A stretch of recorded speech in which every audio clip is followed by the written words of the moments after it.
Hey y'all, what's up? How y'all been doing out there?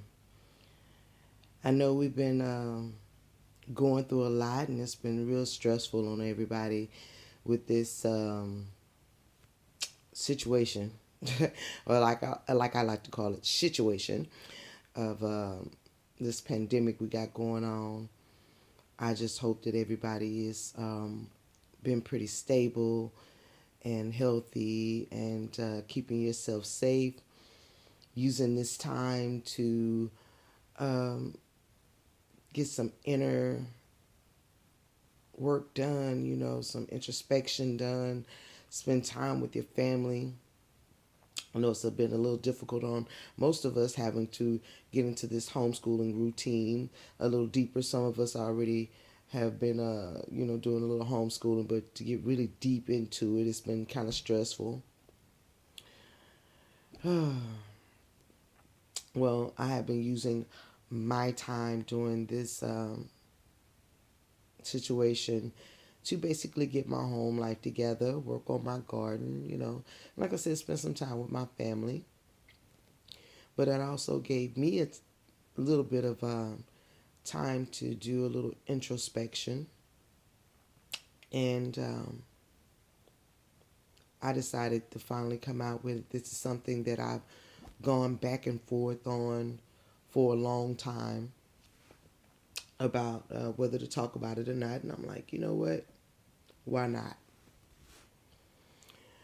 Um, Basically, I wanted to talk about my experience as a Afro-Latina, for lack of a better way to put it, because being so, you're not really accepted by either side. You know, I know a lot of people that go through similar experiences, being of mixed race, mulatto, quadroon, whatever they want to call it. Okay. But being Afro Latina is a little bit different. I'm not downplaying other people's struggles or feelings or anything like that. But this is from my own perspective of what I've lived through and what I have seen in my lifetime. Okay? Um, I am what you would consider Afro Puerto Rican. Okay? Meaning black and Puerto Rican, just to break it down in everyday terms. But I want to start out by giving a few little facts just to kind of raise awareness. Okay? And start out speaking about like Afro Mexican. Okay? I put it under a broad umbrella by saying Afro Latina because Afro Latinos are everywhere. Okay? They're in Cuba, they're in Chile, Mexico, Puerto Rico, a lot of other places. So let's start out just by giving a little bit of a view into the demographics, okay? Um, a lot of people don't even know that there is an Afro population in Mexico because of the face of Mexico is basically lighter, brighter white. So just to put it in perspective, okay? And there are a lot of Hispanic here in the United States that have lineage from Mexico that identify as white. Okay? But most people don't understand that until 2015, about 5 years ago, Mexico did not even include the Afro population into its census. Can you imagine? Okay? That's basically 1.38 million people, approximately 1.2% of their population, that went unrecognized okay, until about 5 years ago. And Mexico is maybe like one of two countries, the other, I think, being Chile, that did not recognize their black population. Okay? It's like they were ghosts, unseen. You're there, but you ain't there. Does that sound a little familiar? Like the U.S.? Yeah. Basically, a lot of this happened because when Mexico gained its independence, way back when, um, there were leaders that were in power that created a concept called Mr. Sahe, okay, which is basically a national identity. But within that national identity, it didn't include or incorporate Afro Mexicans. The effect of that was basically long-term marginalization and neglect of the black population. So they weren't included, they weren't counted. It made it hard for them to get any kind of assistance, you know, by land, things like that. It made it really, really hard, you know. And I understand that the black population, black people here in America, experienced the same thing because of slavery, okay, and coming up out of that racism and bigotry. Well, the same thing exists in Mexico. And even though they are now counted in the census, they still experience the same racism and bigotry. Okay? Now, getting a little bit closer to home for me, while Puerto Rico does count their black population, there's still some racism and bigotry. Okay? Just a little more facts. As of 2010, 75.8% of Puerto Ricans identify as white. Only 12.4% identify as black. Now, keep in mind that about 60% of Puerto Ricans have African ancestry, but they identify as white. And somewhere back around when Puerto Rico was under the rule of the Spaniards, and America, um, they began to whiten the culture, okay, with interracial marriage, things like that between Spaniards and things like that. They began to whiten the population. So a lot of them identify as white. Now, just to give you one little tidbit of fact about what Puerto Rican actually is, because a lot of people don't understand what Puerto Rican is. Okay? Puerto Ricans, in essence, is a mixed race and culture from when they were taken over by the Spanish. And as a result of slave trade, and I got my ideas on that, but we won't go into that right now. But basically, Puerto Rican in essence is a mixed culture of African, Spaniard, and Taino Indian. Taino Indian being the original Puerto Rican. We lived on the island before it was invaded, taken over, slaves dropped off, what have you, colonized. Okay? Taino Indian was the original.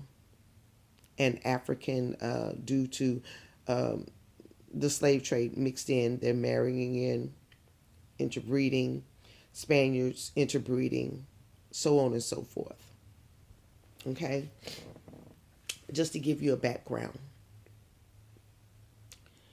Now, as I said before, I'm classified there as Afro Puerto Rican.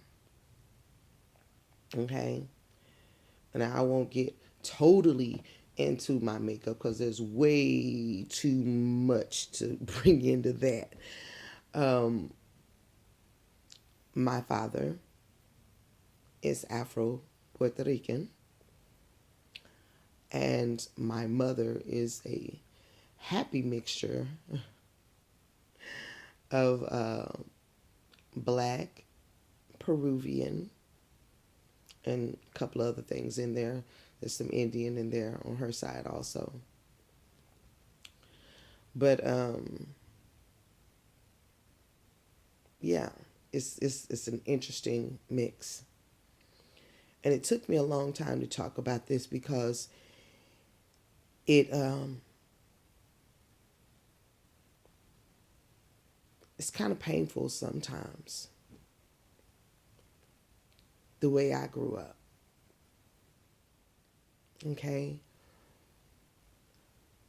I've always known since my earliest remembrance um, what my ethnic background was.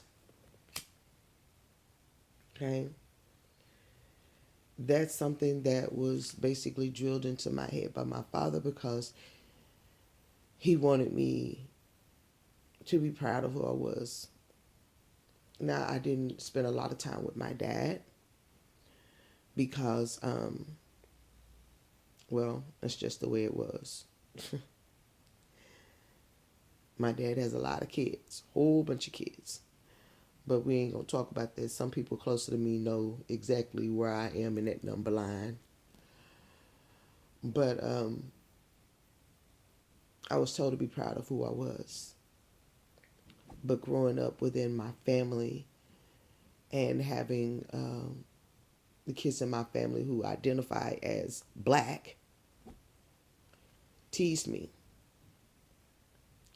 I was ostracized. I was teased. I was called half breed. You know, within my own family, my cousins, you know, and that's kind of hard. When as a kid, all you want to do is fit in and play like everybody else. You don't want to have to think about those types of things. You just want to play, right? But when you have that kind of racism, classism within your own family, it forces you to grow up a little bit, you know. And I used to really cry and have some really hard feelings about that, about the way I grew up. But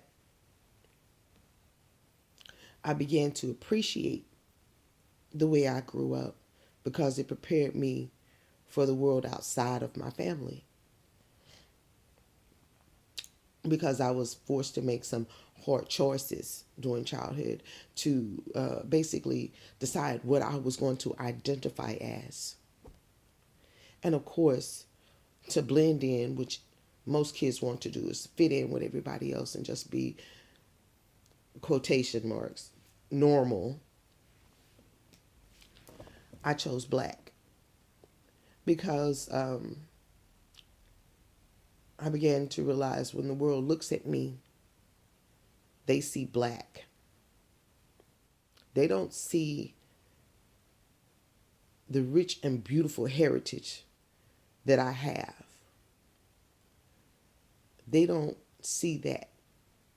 They see a black person. So, in order to alleviate some of the pain that I felt, I identified as black. And after a while, it was okay. But as I began to get older, it bothered me because here I was learning about both sides of me, the Puerto Rican side and the black side, and both of them have a beautiful, rich origins. And here I was, I contained both in many other things, but I felt like I couldn't express that. And soon I just decided, yeah, I'm going to express it. I'm going to live in that. And soon found that when I did decide to claim my heritage openly amongst friends and other people, that I got shunned by both. I got shunned by the Latino culture because I wasn't light enough. My Spanish wasn't good enough. Um, I was shunned by the black culture because I wasn't dark enough. And oh, yeah, you got this funny accent, you know. Now, being prepared for that is, like I said, growing up in my family, um, it didn't sting as much as it could, but it still did because I'm like, I'm still not accepted by nobody. I'm basically on my own. That hurts. Again, because all you want to do is fit in. So I learned to deal with it. And once again, I went back into just claiming black just so I can move on. And for some time, when I grew up and started to go to work and do things that adults do, and learned I had to fill out a census report. It was real disconcerting to look at that census and not be represented. When they talked about being a mixed culture, it did not include Puerto Rican at that time.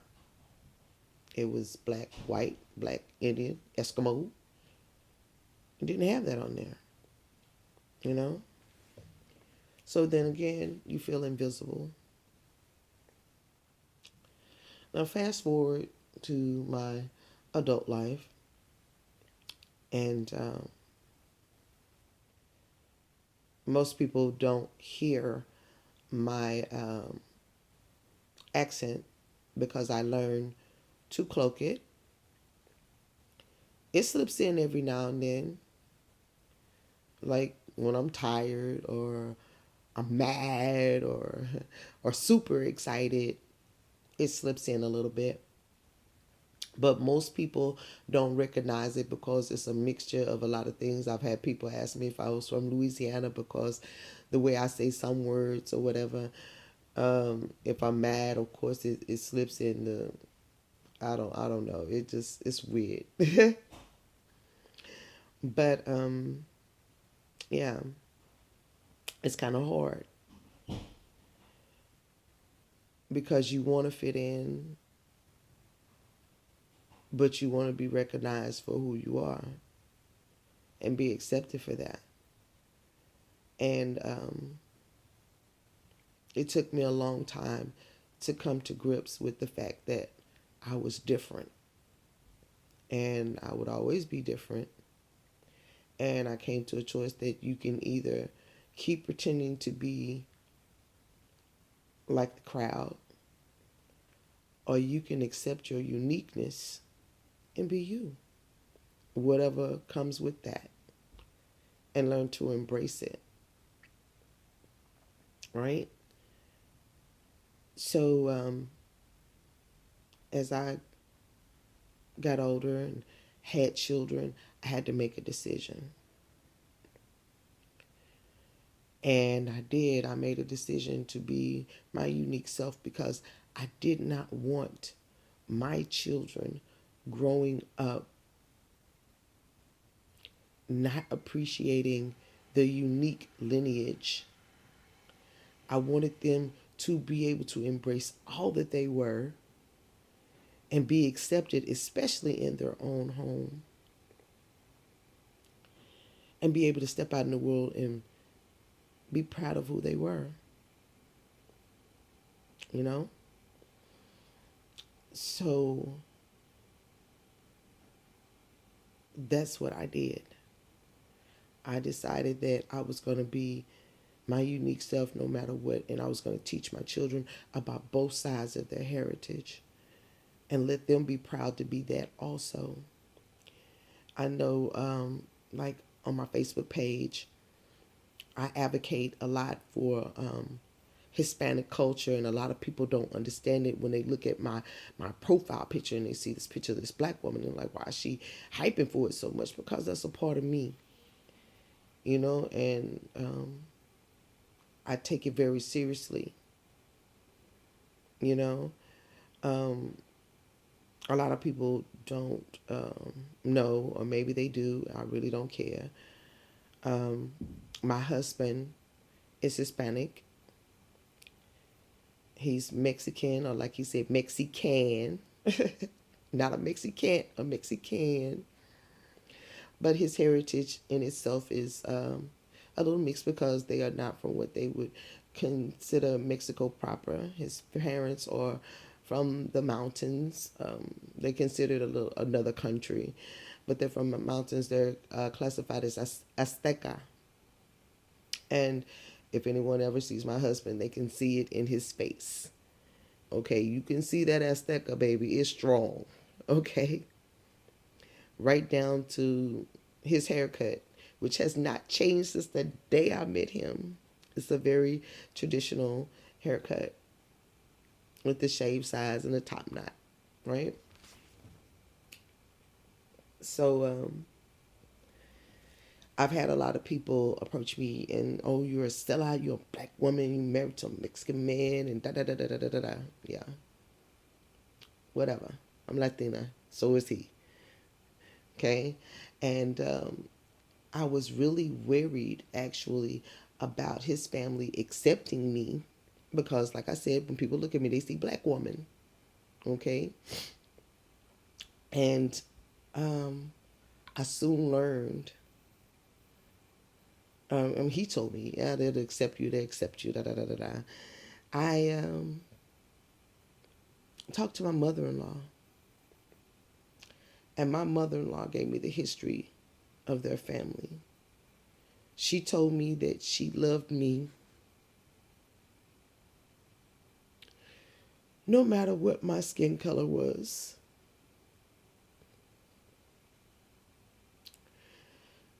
And, you know, for most people, that it goes over their head. And it's just something that they just move past. But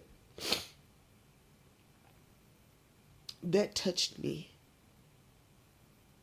more than anything. When she said, you are my daughter, not my daughter in law, but my daughter. And I love you. Your skin color does not play in that.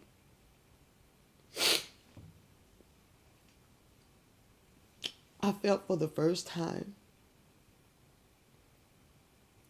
that I was accepted just for me and my total uniqueness. I love that lady. I'd do anything for her. But she told me a story about her brother. Now, granted, she doesn't have very fair skin. She's a darker complected lady, but not dark, dark. Kind of like a lightly toasted brown. Almond, if you will. A little lighter than almond. But she has a brother that is very dark skinned, so much so they call him Negrito or Negro, as in black or black man, because he looks dark, and that is the African in their line. Now, yeah, he has the fair hair and he got some beautiful eyes, but his skin is dark. And once I started learning that they had many people kind of speckled in the family like that, among the same sibling line, mind you, same mother, same father, but different hues of skin. Could you imagine living in a country where your sibling is counted and recognized, but you're not? I mean, siblings, brother and sister, blood, relatives, DNA, all of that. Your sister is counted, but you're not. That's some hellified shit, y'all. And she told me that when they grew up, it was a lot of things that she could do, but her brother couldn't. Places that she could go into, but her brother couldn't. And that's what she said. She accepted people for who they were and not the way they looked. She tried to treat everybody equal. And I understood that. I got it. And I did live in Puerto Rico for some of my formative years and came here. And I've lived here a large part of my life. But it's kind of hard. Well, it was. I mean, I have normal, everyday problems just like everybody else. But I had a problem fitting in. So I don't talk about my lineage much, or at least I didn't, because I didn't want to go into that. I didn't want to dig into that pain. There's some people who know my lineage and have encouraged me over a period of time to talk about it. And to tell you the truth, it is quite therapeutic to be able to get it out and not hold it in any longer. But there are so many disadvantages when you decide to claim your heritage in this country. There are so many disadvantages and things that you go through. I mean, yeah, I am in essence a black woman and go through the things and trials and tribulations that black women incur in this country. But I am also Puerto Ricana, Boricua, and proud of it. And there's a whole line of stipulations there. Now, I am of fairer skin and I fare a little bit better than my darker complexion sisters. And I don't put myself above them. I love them. Honey, you can't beat me telling a darker skinned sister how beautiful she is.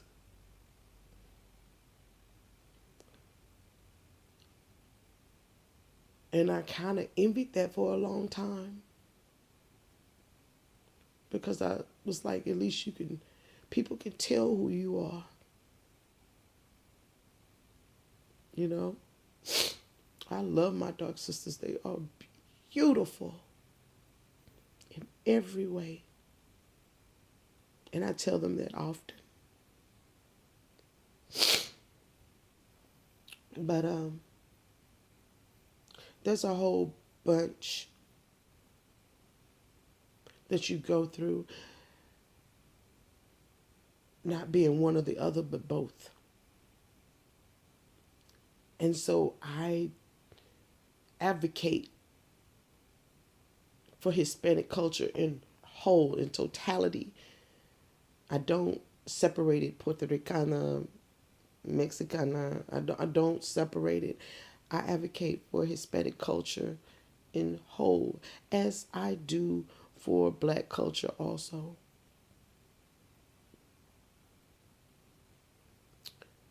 It's all a part of me. So I have decided during this time of the stay at home order to go into that part of me and share it with the world. So maybe people will get a better understanding of some of the things that are part of this culture. Some of our habits, some of our traditions, things like that. You know, like our family life.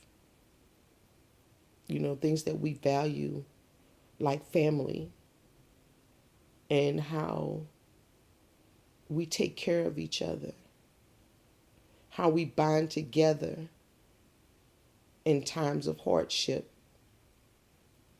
I'm not saying everybody's like this, because you can't say that all of a particular demographic are the same, but on the basics, like we take care of our elderly. When a member of the family gets to reach a certain age, they will go and stay with the kids, and the kids will take care of them to keep the family together, to take care of the elder like the elders took care of us. And it's also when, you have a member of the family that's having a hard time. Sometimes they will go back home with mom and dad, or mom or dad, whichever the case may be, to get back up on their feet. A lot of people, I hear a lot of people, they joke around on, oh, and Hispanics, they'll live 5 and 6 families in a house. Yeah, we do, because that's what helps us get up.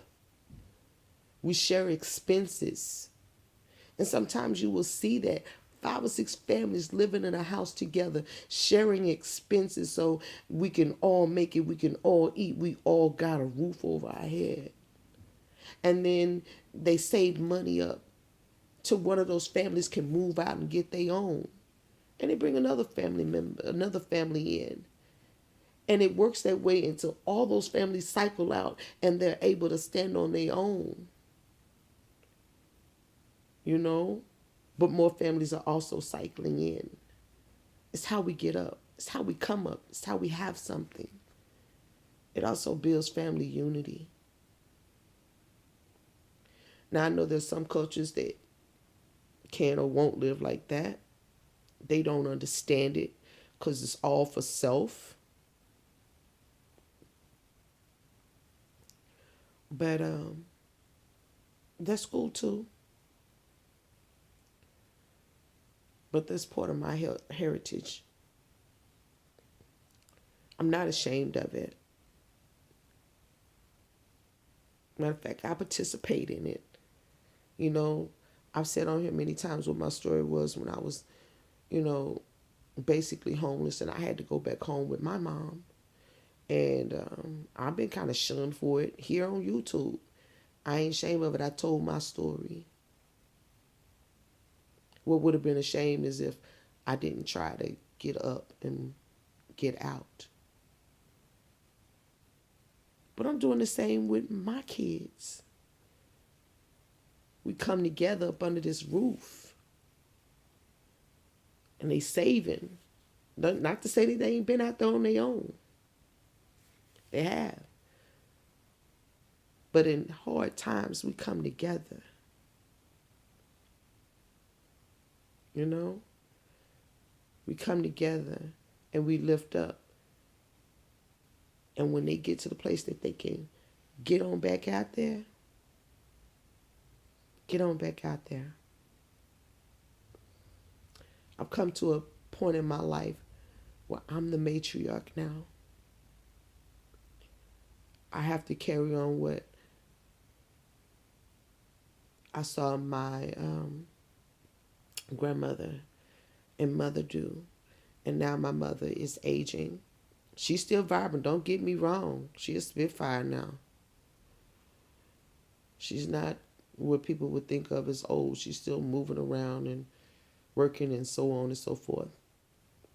But now it's my time to get ready to step into my place as matriarch at my age. I'll be 50 this year. Yes, honey. Fabulous 50. But it's my time to be the matriarch and carry on those traditions and wonderful things that we have in our culture and pass them on to my kids and my grandkids. So I think that I'll be making more videos about my experience as an Afro-Latina, Afro-Puerto Ricana. I can't speak for them all because everybody's experience is different. But I think I'll be sharing this as a kind of a therapy for myself and to shine a light on the experience for others so they can kind of understand some of the trials of it, because a lot of people don't even look at the Afro-Latina, even though it's very prevalent. A lot of us don't talk about it and the struggles, because we have a struggle as Black people and also as Afro-Latin people. It's like we get knocked on both sides. The same struggle the Latinos have, we got. The same struggle Black people we got, but we got it double. Again, not diminishing anybody else's situation, but this is ours. All right? Whew. Thank y'all for listening, and everybody who views this and takes a little bit of the understanding. I'd like to ask you to like, share, and subscribe to my channel. Help support this channel. If you feel it on your heart that you want to donate or help support this channel, please do so. The links for donations will be in the descriptions as usual, if you feel it on your heart to do so. Also understand we still got Indigo Blues, my company. I have here on, I have on Instagram and on Facebook. Pop by. We got some new things coming out. You know, I've been working while I've been sitting here on the stay-at-home order. I've been putting some work in. So we'll be having new things come out on there also. Again, y'all be safe out there. Please take all the precautions that you need to keep yourself safe. I ain't going to put out no big fear thing. I'm just saying keep yourself safe. Keep yourself healthy. You know, drink lots of water.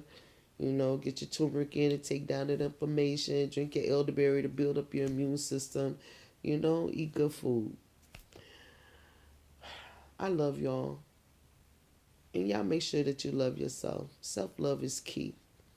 You got to love yourself or you can't love nobody else.